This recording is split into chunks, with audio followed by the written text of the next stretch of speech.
Hey guys, how you going? Welcome to Hold the Ball, HCB. Wow, right? What a night for Origin footy. Look, I didn't expect the scoreline to be like that. Very surprised, but I'm not complaining. My voice is a bit lost, but look, I'm just so happy about this. Wow, 50 points to 6 in a game that I was actually quite nervous about. Look, we all like to be confident, but what matters is what happens after kickoff, and what a scoreline. Very happy about it, very excited, but I want to talk about the sort of like who got first in different categories. Talk about them, talk about the team overall, their performances, their stats, and then some talking points, and then sort of like my conclusion. So let's get straight into it. The Blues, as you know, just finished the game. They beat Queensland 50 points to 6 over in Townsville. Looked magnificent on TV. Very hyped, very intimidating crowd. Looked very hostile, right? And as a Blues player, you're probably thinking, how do I get out of this? But they had all the answers in the first and second half. So yeah, the player stats. So first place for run meters was Brian To'o with an amazing 220 meters. He was an absolute gun today. So strong, so pivotal, and he topped it off by scoring 2 tries in the 21st minute and the 26th minute. Just amazing plays from him. Post contact meters, again, Brian To'o.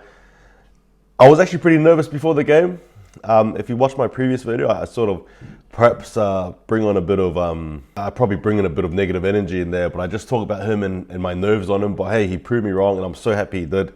I also got to say as well, 2 players I thought didn't deserve to wear the jersey, Daniel Saifiti and Tariq Sims. They proved me wrong. There you go.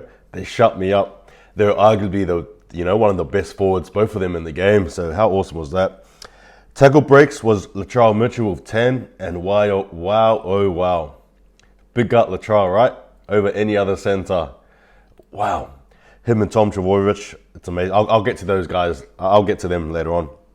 The most tackles was Damien Cook with 34, and the highest amount of tackles with no misses was Jake Trbojevic with 33 tackles and 0 misses.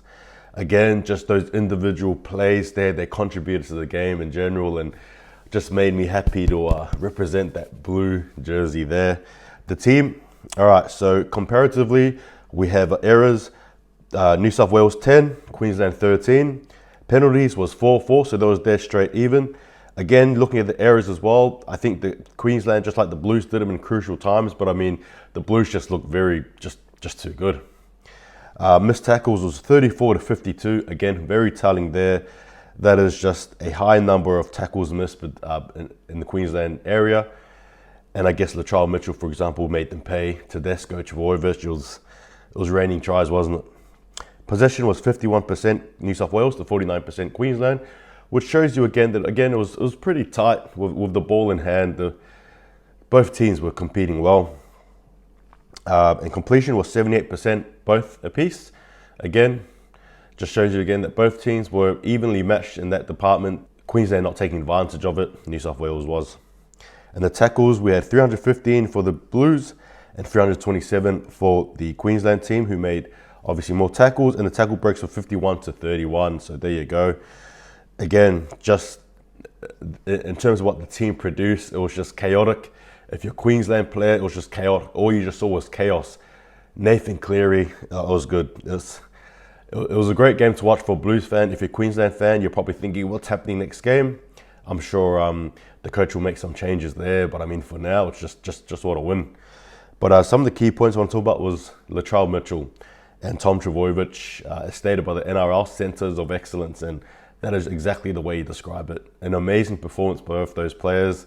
How good was it to see Latrell run around and score tries? And, I was being a bit silly saying big gut Latrell, but in all honesty, like, hey, you know what? Give me a big gut and a strong run any day of the week.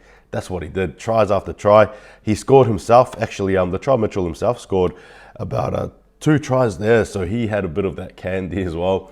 And Tom Trbojevic scoring 3 tries. And how amazing was he? He was all over the park, sort of zipping here, zipping there. One stage he covered both sides of the field at one stage as well. And the way that Cleary played, this was a different player now to what we've seen before. I used to remember people talking about him in his line breaks and how little he contributed. This time he's made a stamp.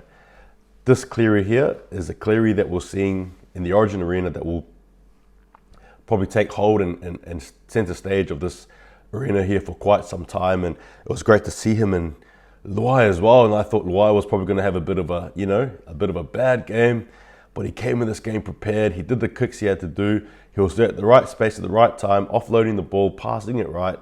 Just what a sublime game from him. And he was a debut as well, so he showed monster up, just saying. And the defense was great. Overall, perfect defense. You can't ask for much. There was one stage near the end of the game where I think Coates nearly scores a try, then offloads it to Gagai. Gagai nearly gets in there, but you see Yao jump in and then Toto jump in, and he drops the ball subsequently, and just amazing effort. And it was good to see. Haas was amazing too, instrumental in the way he did this thing, and he was actually better as an impact player, wasn't he, off the bench? He actually played really well, and I quite liked the way that Fittler used him there. So hopefully he sticks there. We'll see what happens. Obviously, game 2, I reckon he might change things around. But in saying that, would you want to touch a squad that doesn't need to be touched? I'm not sure. Cameron Murray, for me, was probably the most noticeable player, who was probably the weakest link. Funnily enough, I'd say probably Angus Crichton takes a spot next game. Probably the only change, or probably Goloma Tangi slips in. We'll see what happens there. But look, overall, awesome game, good win. That's the way you make your mark, right, in the Origin Arena for the debutants, and that's the way that that's the way you show them you mean business. We're here to take our prize, and as someone who supports the Blues, as just a passionate Blues fan, I'm happy about it. All you Blues fans who were there and celebrating and watching this video, up the Blues, let's go. I also did think last minute as well there was probably going to be a one-sided affair. You just never know about these things, but there you go, that's what happened. Again, enjoy the victory, Blues. We absolutely deserved it. Look, cannot wait for the next couple of games, but it's NRL here, NRL. So focus is on that for now until the 27th of this month. But until then, take it easy, guys. And hey, New South Wales, you hold the ball, you win the game. Take it easy, guys, and I'll see you guys next time.